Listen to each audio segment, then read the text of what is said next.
I didn't see much. I finished up my preparations for a rehearsal before services, came out to get my earphones in the car.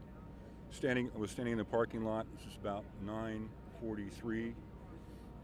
A lot of clouds, very low ceiling deck, and I heard a helicopter coming on a slow left-handed turn, probably from the freeway from Lost Hills. And as it got above me, it was almost directly above us in the parking lot, or these condominiums here, moving very slowly, maybe 3, 4, 5 miles an hour.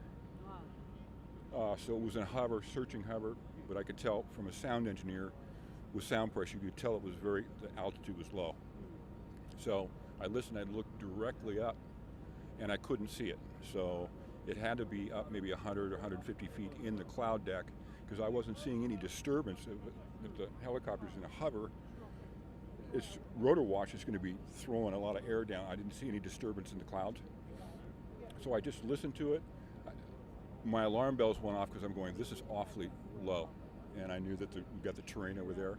He headed off on an easterly track, went right over the Los Virgenes Water District building right there, and still in that little bit of a left-hand turn, and about 20 seconds later from when he was here, heard the impact. What did the impact of the helicopter sound like to you? It was not very loud. You could hear the crushing, collapsing of fiberglass, plexiglass. I did note, the thing that stuck in my mind is when it impacted, the rotors stopped literally immediately. There was no secondary, the rotors weren't like breaking off and hearing things fly off. It just all stopped. So however the impact happened, it ended very, very quickly. I hope that the occupants didn't suffer because it was very, very quick, because it went silent within just a thump.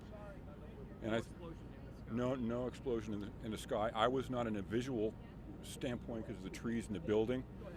The property manager, Jerry, whom I work with, was standing right over here by the marquee, and he was on the phone talking to somebody, heard the impact, and looked over, and he saw the smoke because he had a visual line of sight.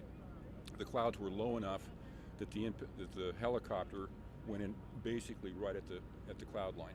He must have just come out of it, but he flew probably straight to the hill. That's why I think he went in rotors first, because everything just immediately stopped.